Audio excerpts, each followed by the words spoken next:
It's the top of the hour. You're watching the news on Sansad TV, where we take you through all that's made news through the day. I'm Teena Jha. Let's begin with the headlines. Russian forces continue shelling on Ukraine targets. Heavy bombing in Kharkiv city. The United States expels 12 Russian diplomats for espionage. Indian killed in Kharkiv. MEA tells all Indian students to leave Kiev immediately. 4 union ministers in Europe to bring back stranded Indians. Prime Minister briefs the President on Ukraine developments, calls on Indian Air Force to join evacuations. Campaigning ends for the 6th phase elections in Uttar Pradesh on Thursday. Polling to be held on 57 seats with 676 candidates in the fray. Indian team in Pakistan for annual meeting of Permanent Indus Commission. Talks to continue till Thursday.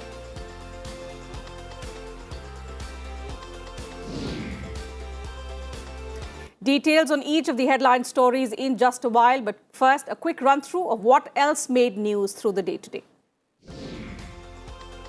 Government issues fresh advisory for Indians to leave Kiev urgently. Mahashivratri celebrated across the country with religious fervour.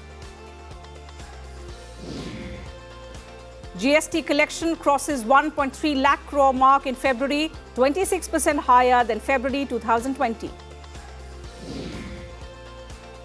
President Ramnath Kovind inaugurates Arogya Vanam at Rashtrapati Bhavan.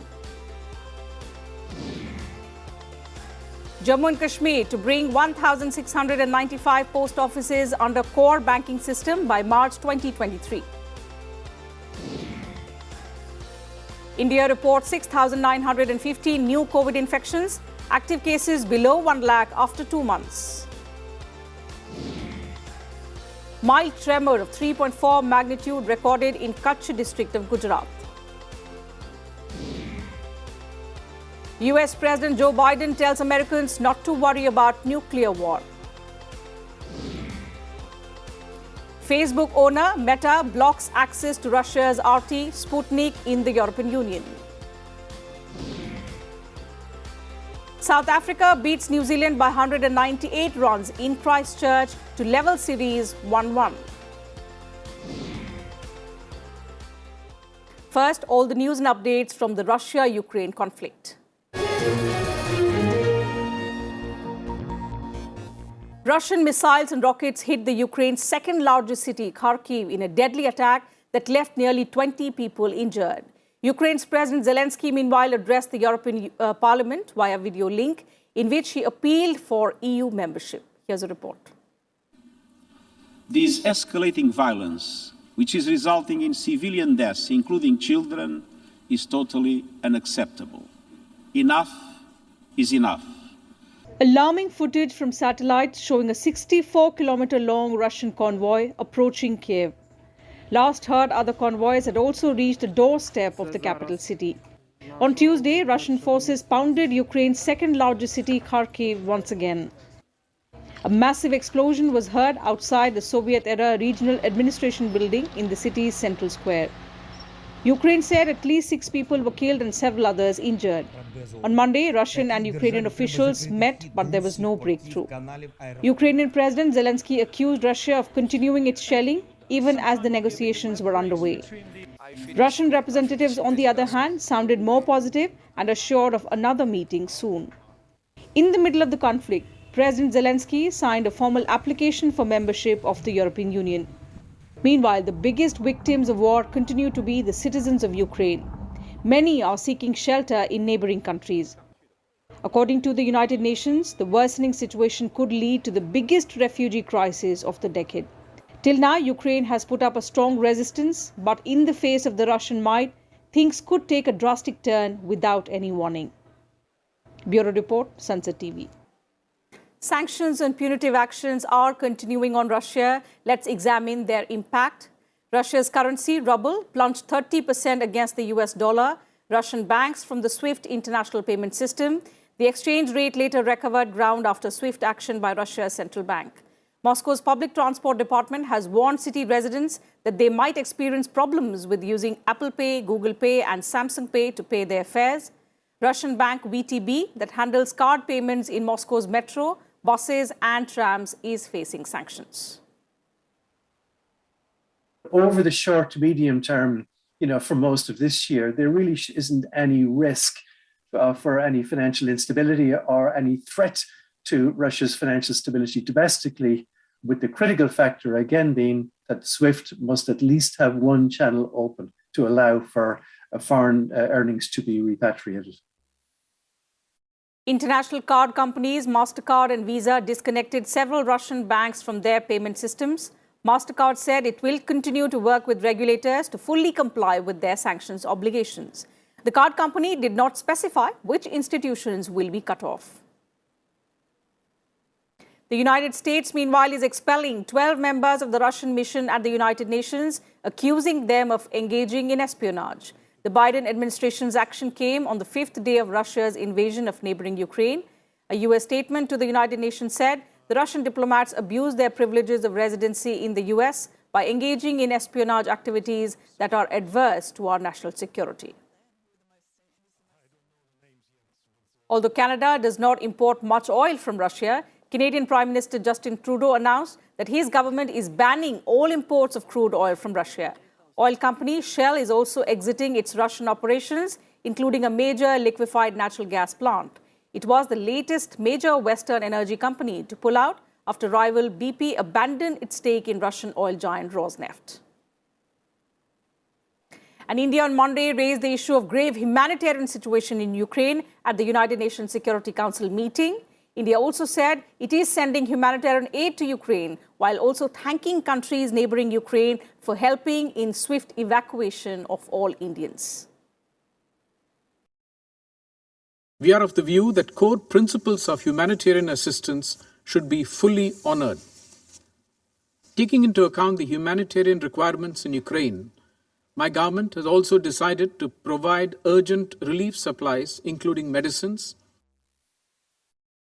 In an unfortunate incident, an Indian student in Ukraine's Kharkiv region lost his life due to shelling. The Ministry of External Affairs said they are in touch with his family. The Indian embassy in Ukraine has also told all Indians, including the students stranded there, to leave Kiev immediately by available means. India is evacuating citizens through its border posts with Romania, Hungary, Poland and Slovakia after the Ukrainian airspace was closed after Russia's attack on Ukraine. The Indian embassy has advised students to reach the railway stations to travel further to the western parts of the war-torn country. Meanwhile, India's efforts to bring back its citizens from Ukraine are in full swing. The 9th flight of Operation Ganga to rescue stranded Indians in Ukraine reached Delhi from Romanian capital Bucharest. An Air India plane brought the 182 Indians to Mumbai. India has been repatriating citizens via Romania and Hungary since the 27th of February. Romania and Hungary share their borders with Ukraine. And Prime Minister Narendra Modi has called Indian Air Force to now join evacuation efforts in Ukraine. The Indian Air Force is likely to deploy several C-17 aircrafts as part of Operation Ganga. The government feels that leveraging the capacities of the Air Force will ensure that more people are evacuated in a shorter time frame. It will also help deliver humanitarian aid more efficiently. All the 4 union ministers deputed to oversee the evacuations of stranded Indians from Ukraine have left for Europe. Union Minister Hardeep Singh Puri left for Hungarian capital Budapest. He said his priority will be to bring young students safely back home. Meanwhile, Union Minister General V.K. Singh has also arrived in Poland. External Affairs Minister S. Jaishankar had held talks with his Polish counterpart on the safe return of all Indians stranded there. Union Minister Kiren Rijiju is also in Slovakia. Let's listen in to what he said before he departed. Slovakia में जो operation होगा, evacuation का जो चल रहे हैं, उसका overall coordination भी करेंगे और प्रधानमंत्री जी का एनवॉय होने के नाते उनका संदेश और उनका पत्र को भी वहाँ के प्रधानमंत्री जी को भी सौंपेंगे, क्योंकि वहाँ के सरकार के मदद के बिना ये सारा ऑपरेशन करना मुश्किल है. Amid the grim situation, Prime Minister Narendra Modi on Tuesday briefed President Ramnath Kovind at Rashtrapati Bhavan on various issues, including the Ukraine-Russia conflict. On Monday night, External Affairs Minister Dr. S. Jaishankar apprised the President of the progress of Operation Ganga for the evacuation of Indians stranded there. The Prime Minister also chaired a high-level meeting to review Operation Ganga. He said the entire government machinery is working round the clock to ensure that all Indian nationals there are safe and secure and that they also return back safely.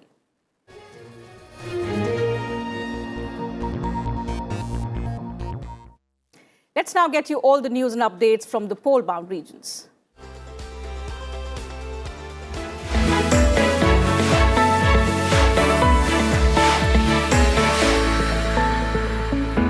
BJP President JP Nadda hit out at the opposition parties in Maharajganj in Uttar Pradesh. Listing the achievements of the BJP government in UP, he said the double-engine government of the BJP in the state has taken the benefits of various schemes to the poor. UP Chief Minister Yogi Adityanath questioned the policies of the previous governments in Maharajganj. He said his government believed in transparency, which is why the gains of development are reaching people.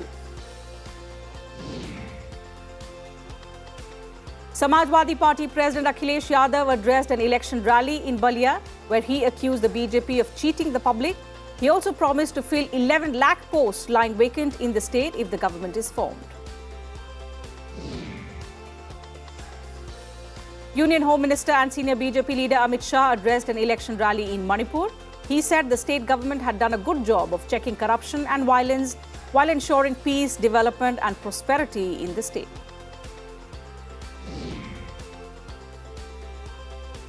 Manipur Chief Minister N. Biren Singh addressed an election rally in Thubal.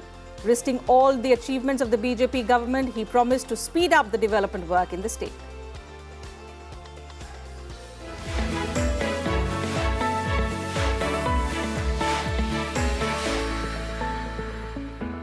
News now from other states across the country. On the second day of the budget session of the Jharkhand Assembly, opposition parties demanded that the government clarify its stand on recruitment rules and employment policy. They also raised the issue of the language dispute in the state. Union Minister for Road, Transport and Highways Nitin Gadkari laid the foundation stone of 5 national highway projects worth 4,000 crore rupees in Belgavi, Karnataka. State Chief Minister Basavaraj Bommai was also present on the occasion. Jan Aushadhi Week is being celebrated from 1st to 7th of March. Union Minister Mansukh Mandavia said over 8,600 Jan Aushadhi Kendras are functional at present in the country. They are providing quality medicines at affordable prices. West Bengal Chief Secretary Hari Krishna Dwivedi met Governor Jagdeep Dhankar. Their discussions also took up the issue of the timing of the upcoming assembly session.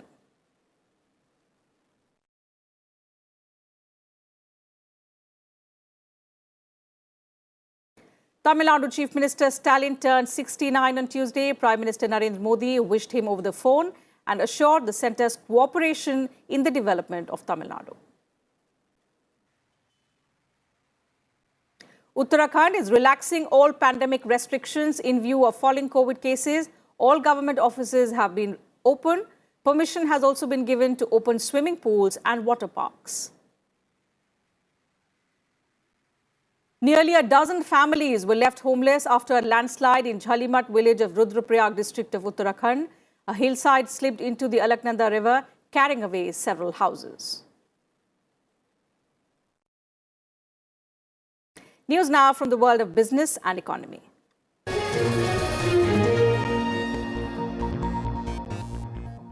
In positive news for the economy, GST tax revenue collection are continuing to stay above 1 lakh crore rupees. February revenues were recorded at 1,33,026 crore rupees, surpassing the 1.3 lakh crore for the 5th time since March 2021.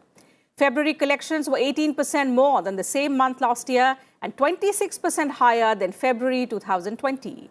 The centre collected 50,782 crore CGST, while states collected 52,688 crore as SGST. Barcelona is welcoming up to 60,000 visitors for the annual wireless trade fair Mobile World Congress. The biggest draw are the mobile phones that will make the next generation wireless technology accessible to everyone. At the Barcelona Mobile World Congress, all eyes are on the new 5G handsets that are expected to be unveiled for the market. Manufacturers are promising lower price points for 5G and next generation wireless technology with access to seamless gaming and cloud streaming. But despite the positivity around a return to in-person events, the Mobile World Congress is overshadowed by global uncertainty. The semiconductor shortage and also the ongoing crisis in Ukraine that may impact raw material supplies. According to market research, global smartphone sales declined 6.8% in the third quarter of 2021 due to component shortages and disrupted production schedules. Inadequate supply of computer processors delayed new vehicles, smartphones, video game consoles and laptops that became scarcer last year. The ongoing crisis in Ukraine may also impact supply chains. Bureau Report, Sansad TV.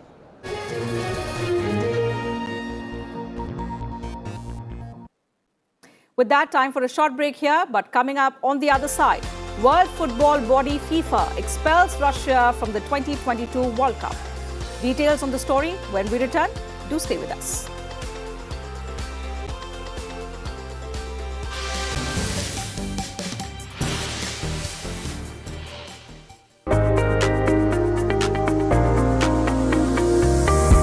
The India Startup Story.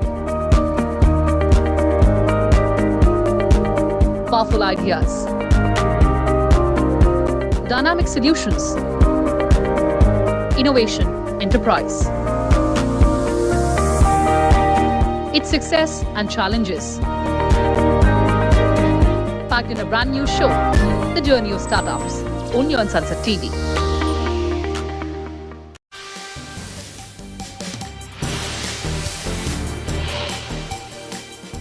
Thanks for staying with us on the news. A delegation of Indian officials is in Pakistan for the 117th annual meeting of the Permanent Indus Commission. The 10-member delegation is led by Indian Commissioner for Indus Waters, Pradeep Kumar Saxena. The talks that began on Tuesday will continue till Thursday. Under the 1960 Indus Waters Treaty, India and Pakistan share waters of 6 rivers in the Indus Basin.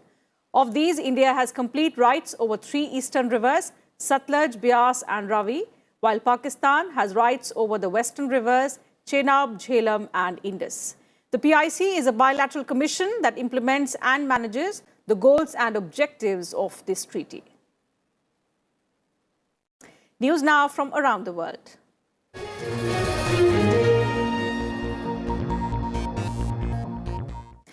At least 8 people were killed and 12 others injured after being hit by a vehicle at the end of a street folk carnival in central Bolivia.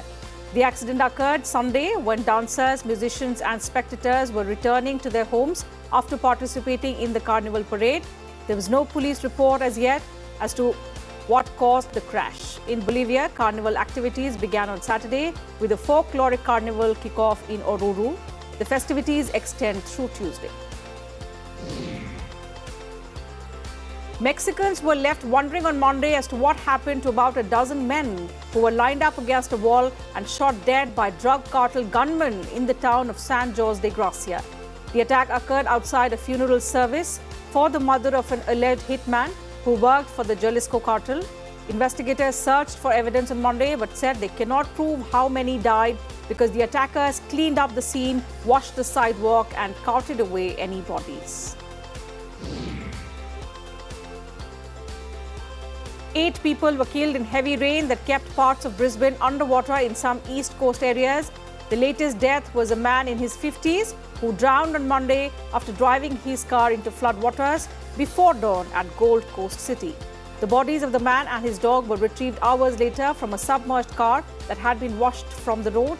Emergency flood alerts have been issued in the suburbs, where 2,145 homes and 2,356 businesses were submerged on Monday. Nearly 11,000 properties are also partially flooded. A man shot and killed his 3 children, 1 other person and himself at a church in Sacramento, California on Monday. Deputies responding to reports of gunfire found 5 people dead, including the shooter at the church in the Arden Arcade neighborhood. The victims included 3 juveniles under 15 years of age. The identity of the other victim wasn't immediately known.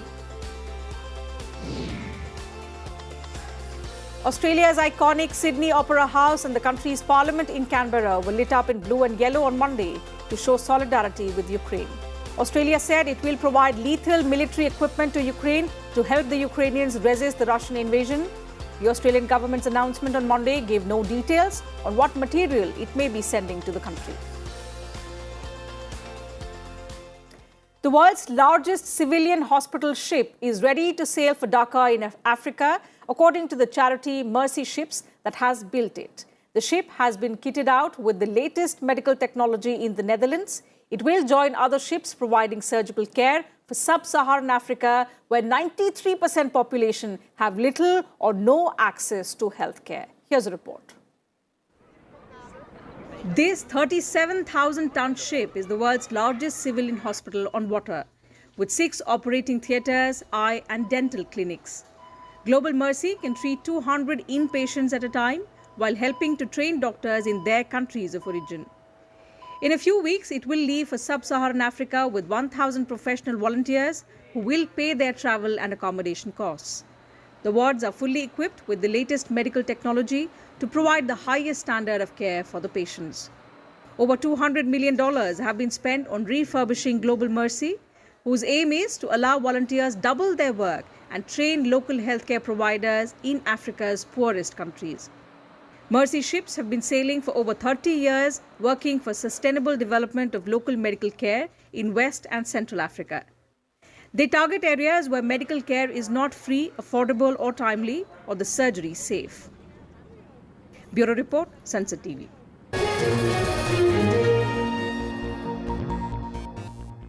And time now for all the action from the world of sports.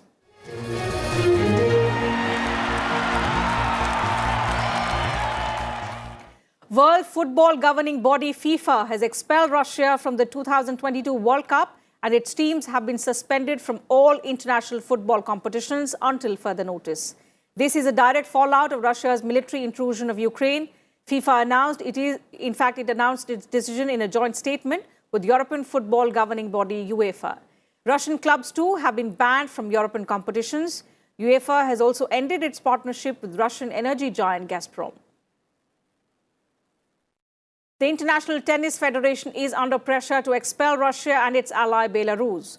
Ukraine has even demanded a ban on Russia from team and individual tournaments. If action is taken against individuals, it will affect players like the new world number 1, Daniil Medvedev of Russia. 15th ranked Ukrainian tennis player Elena Svitolina will not play her match against Russia's Anastasia Potapova or against any player from Russia or Belarus, unless tennis bodies follow IOC regulations. Svitolina is the top seed in the WTA tournament in Monterrey, Mexico, where she is drawn to play Potapova in her first match. 2 other Russians, Kamila Rakimova and Anna Kalinskaya, are also in the draw. The International Olympic Committee has recommended Russian and Belarusian athletes be prevented from competing in global events. Let's now move to cricket. South Africa maintained their unbeaten series record over New Zealand after levelling the 2-match series 1-1 with a 198-run win in the second test at Christchurch today. South Africa also became the first team to win a match at the Hagley Oval after choosing to bat first.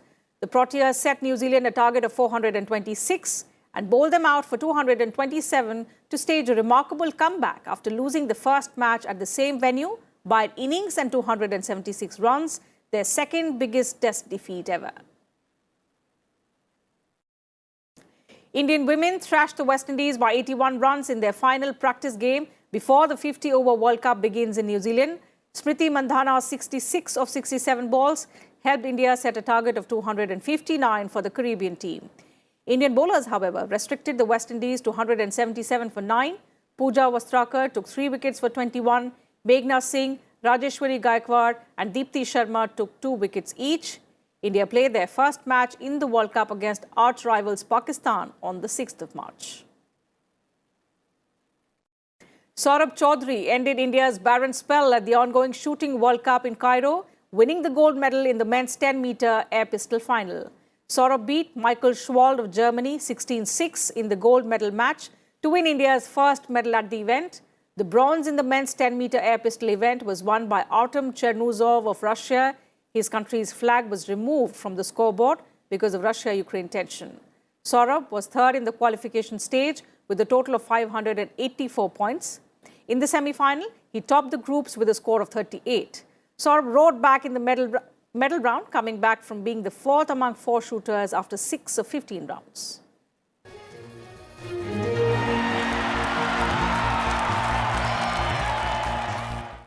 March has just begun, but the plains of northern India have started already feeling like summer. According to the Met Department, summers will not be too harsh for the northern plains.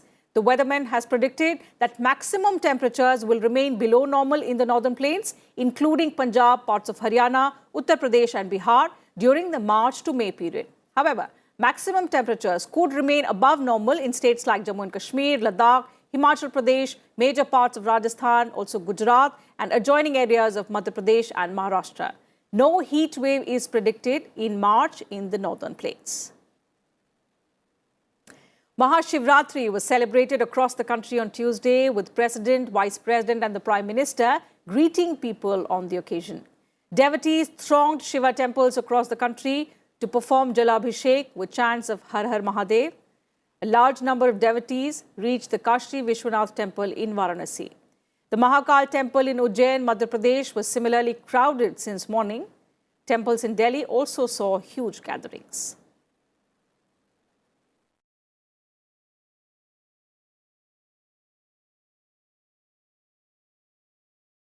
And before we end the bulletin, a re-look at the headlines. Russian forces continue shelling on Ukraine targets, heavy bombing in Kharkiv city. The United States, meanwhile, expels 12 Russian diplomats for espionage. Indian student killed in Kharkiv. The MEA tells all Indians to leave Kiev immediately. 4 union ministers in Europe to bring back stranded Indians. Prime Minister Modi briefs the President on Ukraine developments, calls on the Indian Air Force to join evacuations. Campaigning ends for the 6th phase elections in Uttar Pradesh on Thursday. Polling to be held on 57 seats with 676 candidates in the fray. An Indian team in Pakistan for the annual meeting of Permanent Indus Commission. Talks to continue till Thursday.